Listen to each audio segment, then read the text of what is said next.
Mr. Speaker, never have I seen a debate in this House that shows how out of touch the opposition are with the issues facing New Zealand and how much this John Key cabinet, and I compliment the work of David Carter on this bill, how much we are on top of the issues that matter.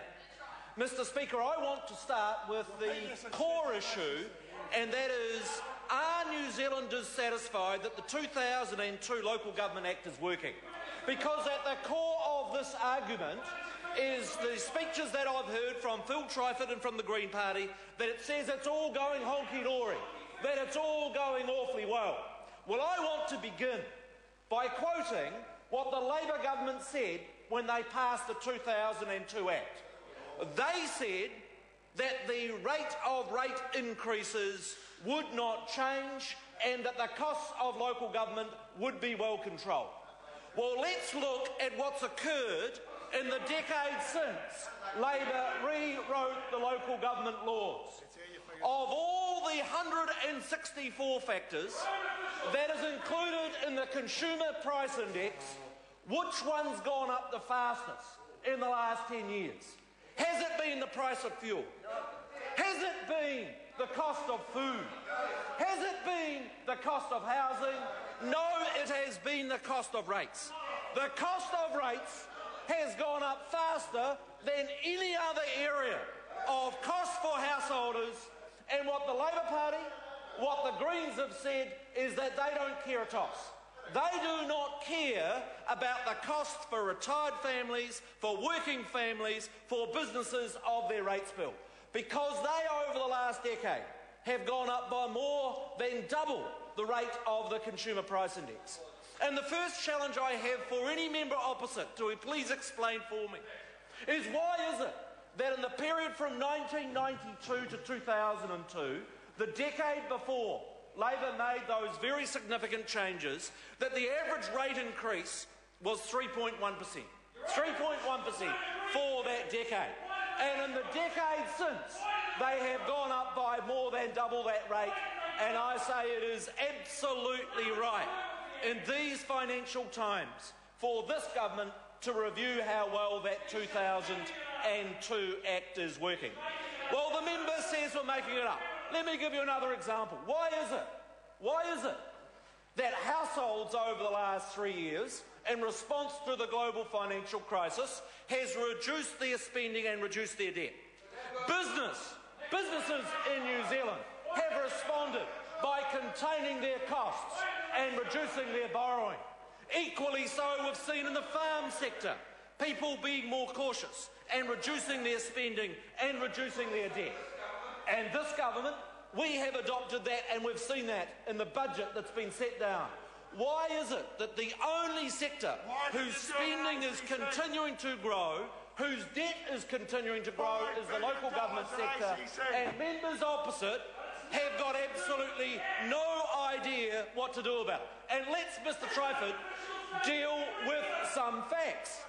The level of local government debt in 2002 was $2 billion. Do you know what the level of debt within the local government sector since the previous government passed the local government debt is? It's gone from $2 billion to $8 billion. $8 billion. And, Mr. Speaker, and I challenge Mr. Williams, who's interjecting, if we look at the long-term plans, that have been set down by councils for the next 10 years, they're going to take that level of debt up to $20 billion. How many members of this House really believe it's wise in these current financial times, when we're seeing countries in Europe wrecked by debt, to take our level of local government debt from $8 billion to $20 billion? And what we've heard from opposition members is they are okay with that. They are okay with the level of local government debt in this country going from $2 billion to $20 billion, and the member intercedes and said, whose numbers? Council's numbers. Well, I put a simple question to Mr. Tryford. Has the level of local government debt gone from $2 billion to $8 billion since they passed the Local Government Act? Here's the man that's shouting and continuously interjecting, suggesting my numbers are wrong, and I put a very simple question to him and he cannot answer it. Now, Mr. Speaker, let me come to one of the core debates that's been raised by members opposite, and that is the issue of the purpose of local government. Now, the touchy-feelies on the opposition benches think that the role of local government should be to provide for the nation's social, economic, cultural and environmental well-being. Now, I ask an honest question. Every one of the needs of our community in New Zealand can be defined into those 4 areas. Do we really believe that with 4% of GDP that people can meet all of those needs? It is a nonsense. What we need is a well-focused local government sector with a clear framework from government about what their job is to do. Is it, for instance, the job of the local government sector to provide for welfare? No, it's not. It's a core responsibility of central government. Is it, for instance, and members opposite, how many members opposite think it's really smart that the new Plymouth District Council owns 20 dairy farms in Tasmania? Does Mr. Tryford, who's had so much to say and interjecting, does he think it's smart that the new Plymouth Council has got millions of dollars invested in dairy farms in Tasmania? They used to be invested in a power company. He's suddenly silent. The reason, and it's very simple, Mr. Speaker, is that just as we in central government define that we have roles for our courts, for our education, for health, for welfare, it is absolutely sensible for government to sit down and to say to our councils, your job is to provide good quality local infrastructure. It's your job to provide those good, important local services like libraries, like parks. And thirdly, it is important, actually a very important role, Mr. Speaker, for our councils to provide efficient local government services. Mr. Speaker, I want to deal with the issue of council mergers because that has caused some commentary from members opposite. And my challenge to them is this. There have been 14 attempts under the old legislation to reform councils, and every single one of them has failed. And I have a simple question for members opposite. Was it sensible when we had the Banks Peninsula and Christchurch City Council wanting to merge, one voted for Banks Peninsula, one voted against, that merger was able to be achieved by the Banks Peninsula Council effectively voting itself hari-kari? That was the way that reform occurred. That's under the existing Act. Do members opposite really believe that's a sensible way in which to advance local government reform? And can I test a further idea around democracy?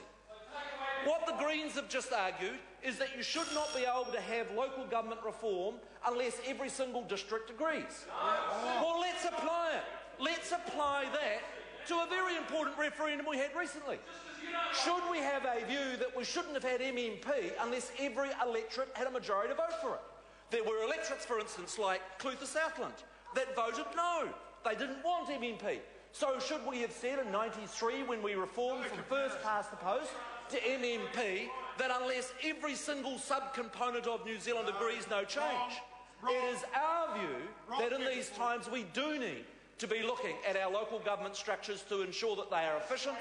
The track record is that the current system does not work, that it is too resistant to change, and I think we have to have an honest conversation, and that is Auckland would never have reformed itself, and for all the noise that we get from Phil Tryford, my simple question to him is this. Would the existing system that's in the O2 Act that you're responsible for, would you have got that long overdue in reform in Auckland if you had waited for the provisions of the existing Act to work? Every member of this House knows in their heart of hearts that those Auckland councillors would never have been able to move forward and move Auckland forward in the way that they have. I want to make one last point, and that's about the intervention powers.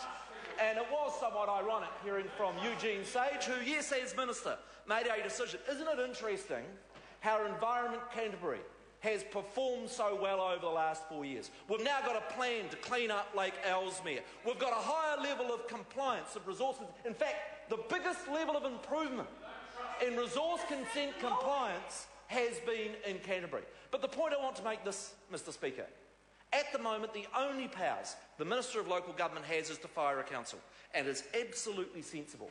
that this bill gives the Minister lower order powers. They, in my view, make for sensible local government reform. I call Andrew Williams. Mr.